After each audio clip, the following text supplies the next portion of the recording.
A'udzubillahi minasyaitonirrajim. Bismillahirrahmanirrahim. Raditu billahi robba wa bil islami dina wa bil muhammadin nabi wa rasulah.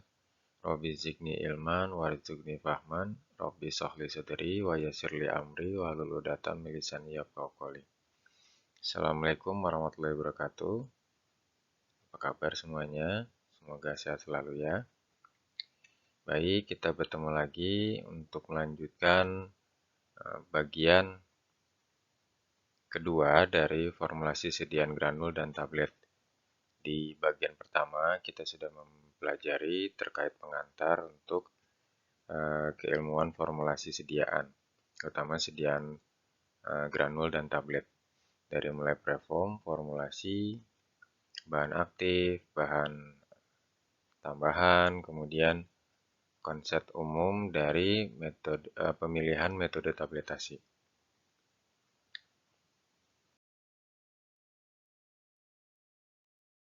Baik, ini materi-materi yang akan kalian dapat, yang akan insya Allah saya akan berikan. Formulasi sediaan tablet sudah ada bagian pertama, saat ini akan kita bahas bagian keduanya. Perhitungan dan penimbangan, ini kebetulan sudah saya buat videonya lebih dulu ya.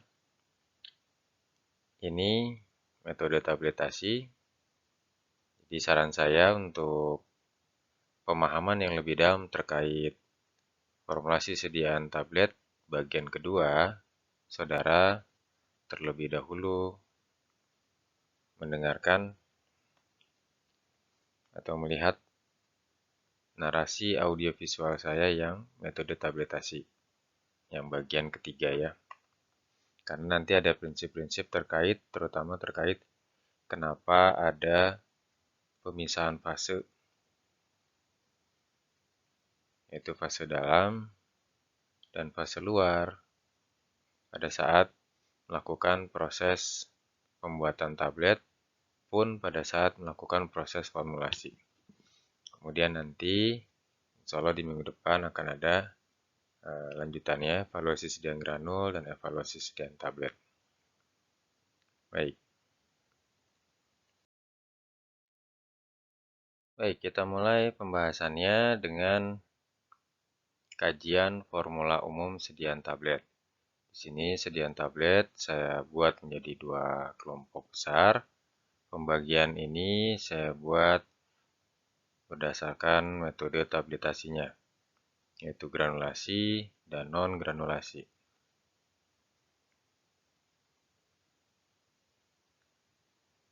Di mana granulasi kita sudah tahu sama-sama ada dua macam, granulasi basah dan granulasi kering. Sedangkan untuk non-granulasi hanya ada satu, yaitu kempah langsung saja. Formula umumnya ada zat aktif, penghancur, pengisi, glidan, dan lubrikan. Kenapa dikatakan formula umum?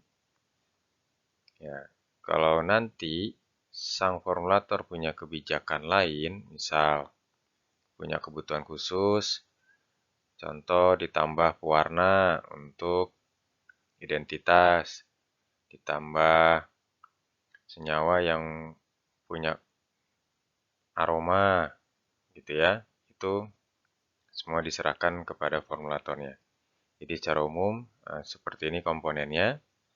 Nah, hanya secara formulatif hanya satu komponen inilah yang nanti menjadi pembeda antara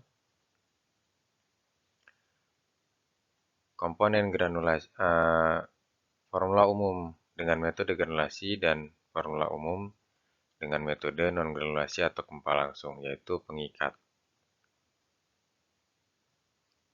Karena tugas dan fungsinya inilah yang membedakan di granulasi wajib ada, di kempah langsung tidak ada. Nanti kita bahas, kenapa dia tidak ada. Saya mau ada Pak, ya nanti kita bahas. Pengikat punya tugas untuk menambah gaya tarik-menarik antar partikel di dalam massa granulat. Sehingga mereka menjadi beragregasi menjadi granul-granul. Ini nanti mekanismenya bisa lihat lagi ya, teori di materi kuliah semester panjang mekanisme pembentukan granul. Nanti terlalu panjang kalau saya jelaskan di sini. Mungkin nanti kalau ada waktu saya buatkan videonya sendiri.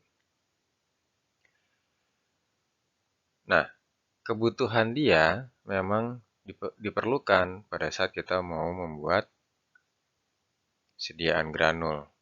Ketika granul ini menjadi pilihan untuk metode tabletasi yang akan kita pakai. Sedangkan, jika dikempal langsung kita mau ikut-ikutan ditambah pengikat, nah tinggal kita tanya, fungsi pengikat di sini apa?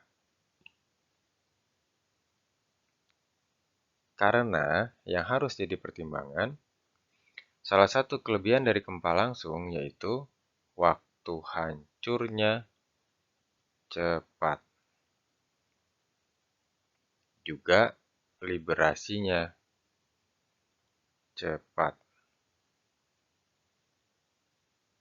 Kelebihan dia, sekali lagi, begitu dari tablet, pecah langsung liberasi.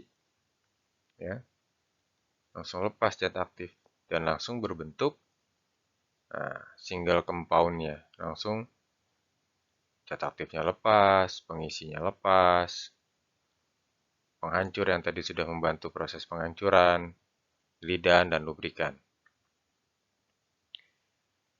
Jadi kalau di sini ditambah pengikat, nah itu yang harus dicermati. Jadi lebih lama, jadi lebih lama. Konsekuensi dari penggunaan pengikat, kalau memang dia tidak dibutuhkan, nah ini resikonya. Tapi kalau di sini kan memang dia dibutuhkan untuk menjadi agen pembentuk granul. Sehingga kelebihannya di sini, ini akan mempunyai kekerasan lebih, hardness-nya lebih baik. Dan apalagi? Ya, kompresibilitasnya juga lebih baik. Kedua ini ya memang punya konsekuensi atau resiko berupa waktu hancurnya lama.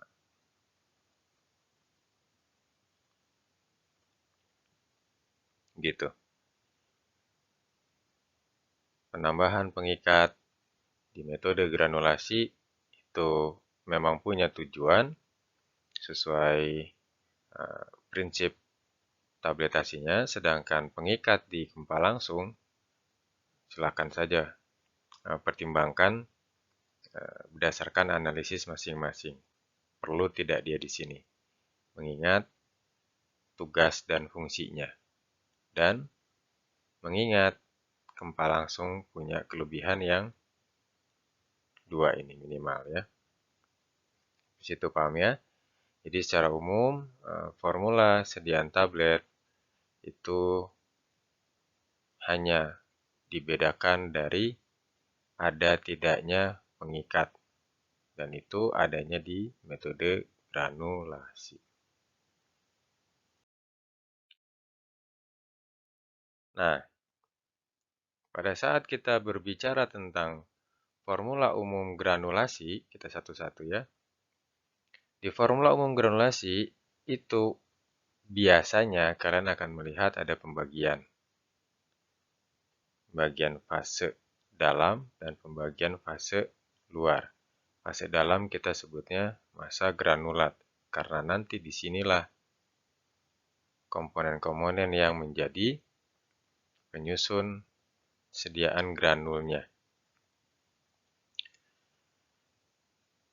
Sedangkan untuk fase luar, saya di sini sebutnya massa tablet karena nanti fase luar itu kan ditambahkan pada saat penambahan fase luar itu pasti sudah ada fase dalam. Dan pada saat fase dalam ditambah fase luar, nah ini yang disebut dengan massa tablet. Ini yang nanti akan jadi tablet. Massa granul yang nanti akan menjadi kesediaan granul, ini kita menyebutnya juga sebagai inti tablet atau tablet core. Kenapa dikatakan inti tablet? Karena disinilah nanti letaknya zat aktif, bukan di fase luar. Paham ya? Nah, ini orang-orangnya untuk fase dalam, ini untuk fase luar. Saya mau ke sini dulu lanjut sebentar. Ini semua jawabannya. Kalian silakan lihat video narasi saya yang bagian 3. Yaitu metode tabletasi. Karena setelah saya coba buat video ini dan menjelaskan ini, videonya jadi panjang sekali, akhirnya saya masukkan saja ke sini. Jadi kalau sudah keburu menonton atau mempelajari slide yang ini, ya tidak apa-apa, kalian selesaikan saja, nanti kalian lanjut ke metode tabletasi untuk proses pemahaman terkait hal-hal yang saya tanya di sini.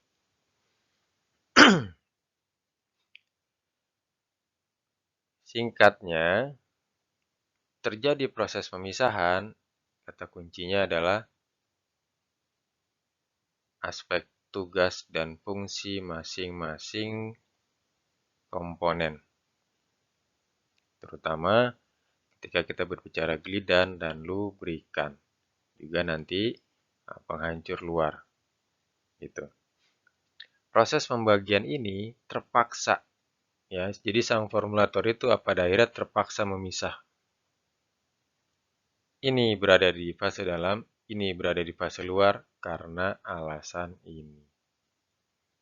Ya, sekali lagi nanti penjelasannya ada di materi yang selanjutnya, yaitu bagian metode tabletasi.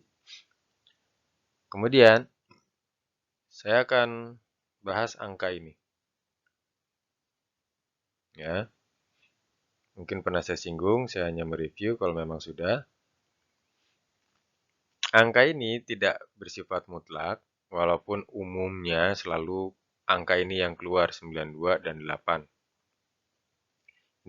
Ini sebetulnya benar-benar sesuai kebutuhan. Jadi sang formulator nanti yang akan menentukan. Contoh, ternyata sifat alir zat aktifnya memang agak buruk, jadi saya butuh glidan lebih banyak. Ya, biasanya glidan misalkan 2%. Saya di sini pakai ini 1%, ini 5% biasanya. Saya butuh lebih nih. Saya buat jadi 3% misalkan. Atau saya bikin 4%, yang penting masih sesuai rentang yang ada di HOPE ya. Handbook of Pharmaceutical Excipient.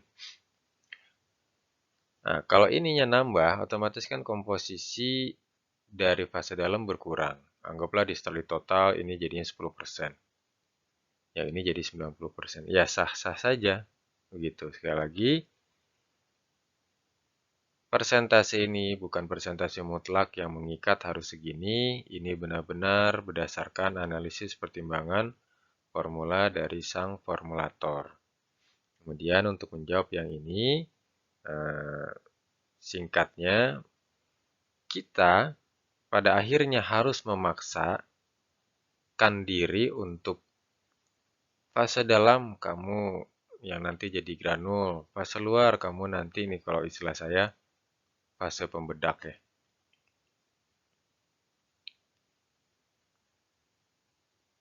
Ini yang nanti menjamin lancarnya proses tabletasi.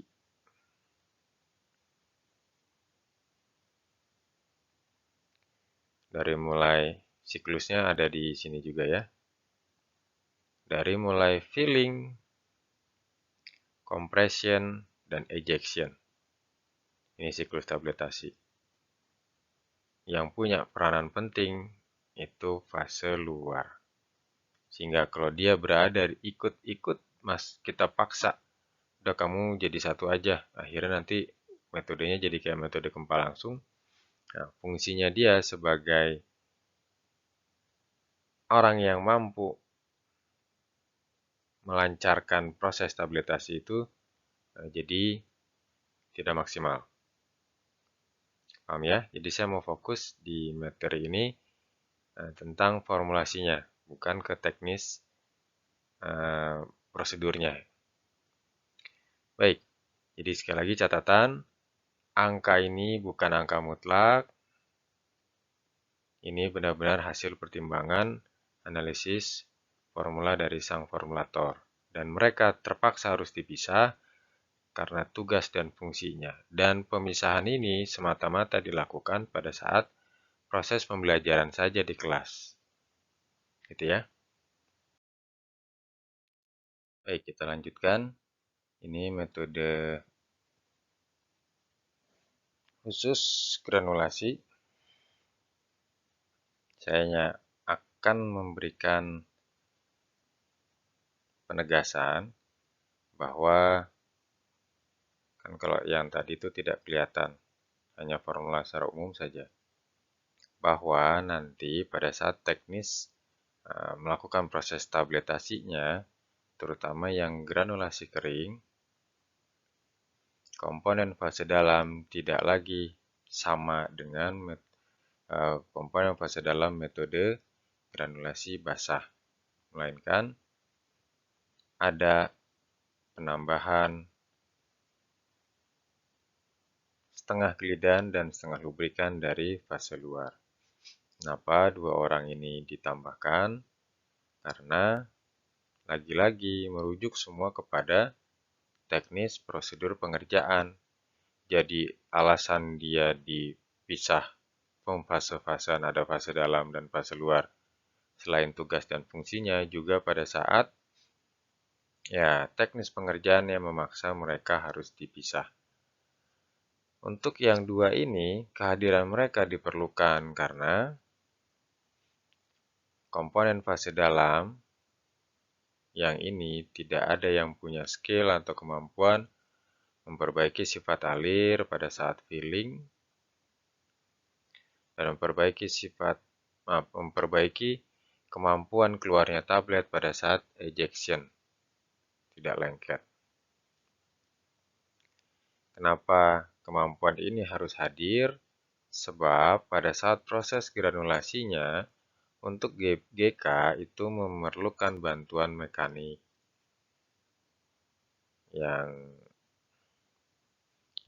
biasanya kalau memang ada alatnya, itu pakai alat khusus namanya mesin slugging.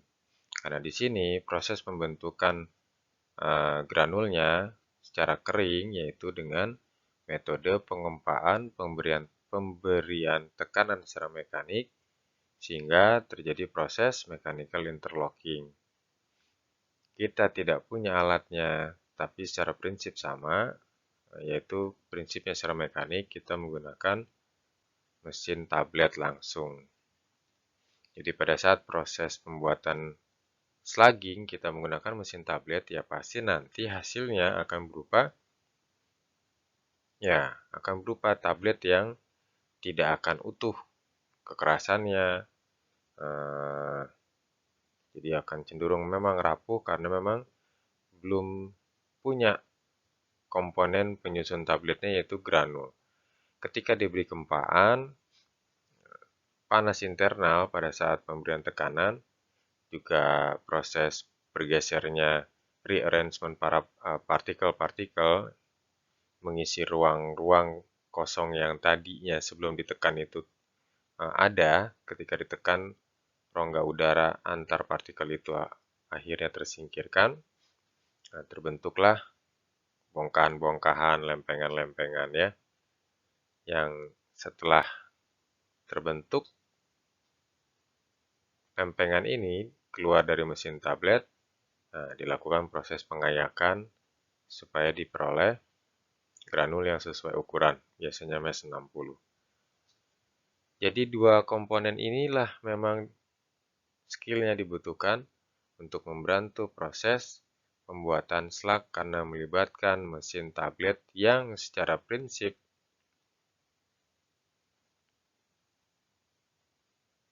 siklus stabilisasi itu ada proses filling, compression, dan ejection. Ya, ini tugasnya glidan, ini tugasnya lubrikan. Alhasil nanti berpengaruh kepada perhitungan. Ini tidak lagi 92 tapi ditambah ya setengah glidan, setengah lubrikan ini berapa persenan dijumlah.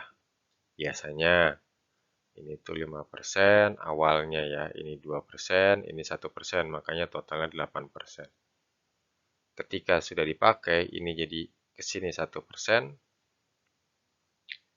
yang ini ke sini jadi setengah persen. Total fase dalamnya jadi berubah 93,5%. Paham ya? Itu alasannya perhitungannya berubah karena dari sini. Oke. Nah, ini contoh formula yang ada di modul. Sekali lagi, formula dengan penulisan seperti ini adalah formula pada tahap proses pembelajaran. Kenapa? Kalau formula ini dipublikasikan ke dalam bentuk jurnal, tidak akan ada tulisan fase dalam, fase luar, gitu ya. Dan ketika menggunakan penghancur yang sama, biasanya memang sama ya. Ini tidak ada proses penulisan terpisah. Jadi semua ditulis nih. Set sampai susunannya nanti kalau pengisi selalu di bawah. Nah, nanti amplotap langsung di sini ditulisnya jadi 15%. Taunya dia granulasi, ya lihat prosedurnya. Ketika di prosedurnya kita baca, oh ternyata ada teknis yang memisahkan. Ini jadi 5, nanti ditambahnya kemudian, ini 10 duluan. Oh, berarti dia granulasi. Paham ya? Jadi ini contoh formula granulasi yang peruntukannya sekali lagi untuk proses pendidikan. Bukan bentuk publikasi yang bentuk seperti ini ya. Ini hanya di dalam kelas atau di dalam lab. Ketika dipublikasi, tidak lagi ada fase-fasean, maaf. Tidak ada fase-fasean, jadi nanti adanya seluruh kesatuan satu formula. Dan penghancur juga tidak dibikin 2, tapi dijadikan 1 saja, 15%. Paham ya? Jadi ini standar penyusunan formula untuk metode tabletasi menggunakan granul. Itu selalu ada kandungan zat aktif per tabletnya berapa, bobot per tablet berapa, dan jumlah tablet yang akan dibuat berapa. Ini nanti akan besar pengaruhnya terhadap penimbangan.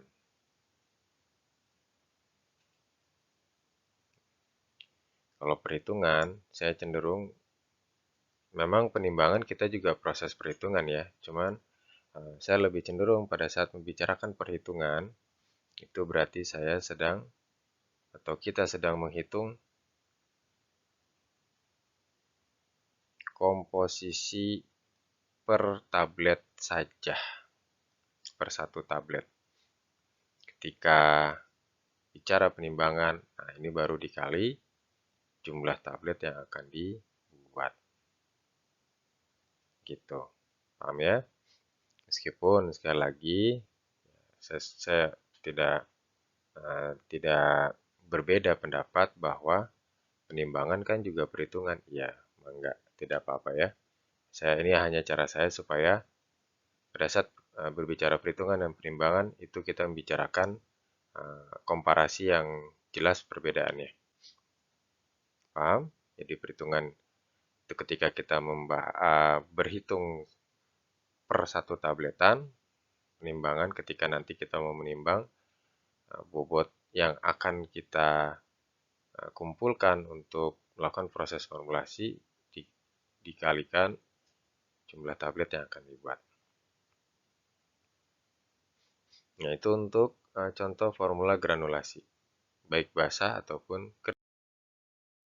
Untuk gempa langsung, ya harusnya sama sekali tidak menjadi kesulitan ya. Gempa langsung mah langsung prosedur kerjanya juga campur fase dalam, fase luar, ada tidak? Ada. Ini dia ya. Jadi kalau dikatakan secara eh, saklek tidak ada komponen fase, tidak betul ya. Di, di gempa langsung pun tetap ada komponen fase luar, ini komponen fase dalam, hanya minus pengikat saja. Tapi karena memang mekanisme kerja juga tugas dan fungsinya tidak membutuhkan mereka harus dipisah, ya makanya di sini satu kesatuan saja. Nyampur, tidak ada fase dalam, tidak ada fase luar. Sekali lagi teknisnya, penjelasan, penjabarannya ada di video narasi bagian ketiga. Jadi ini komponen formula umum untuk gempa langsung, ini contohnya ya. Nah, seperti inilah. Kalau gempa langsung mah tidak ada pemisahan fase. Jadi pada saat dipublikasi mah langsung saja ya, tidak akan ada masalah karena tidak ada tulisan fase-fasenya. Paham ya? Nah, itu untuk pembahasan terkait dengan formula umum dan contoh formula sediaan granul, sediaan tablet dengan metode granulasi basah dan kering, juga sediaan tablet dengan metode gempa langsung yang kita lakukan di dalam lab. Baik, dari saya sampai di situ untuk pelengkap dari bagian 1 yaitu formulasi sediaan granul dan tablet. Harapannya sebelum kalian memutuskan, wah saya bingung Pak, kalian nonton sekali lagi yang bagian ketiga, bagian metode tabletasi. Ya, seperti biasa, kita tutup kuliahnya dengan membaca doa tutup majelis dulu. Subhanallahumma wa bihamdika asyhadu an la ilaha illa anta astaghfiruka wa atubu ilaih. Mohon maaf jika ada salah dan hilaf. Ya, salah dan hilaf murni pasti datangnya dari saya. Mohon saya diberikan masukan, silakan. Jika ada yang benar, itu semata-mata atas izin Allah dan mutlak milik Allah. Kita tutup dengan mengucapkan hamdalah. Alhamdulillahirrabbilalamin. Terima kasih. Wabillahi taufik wal hidayah. Assalamualaikum warahmatullahi wabarakatuh.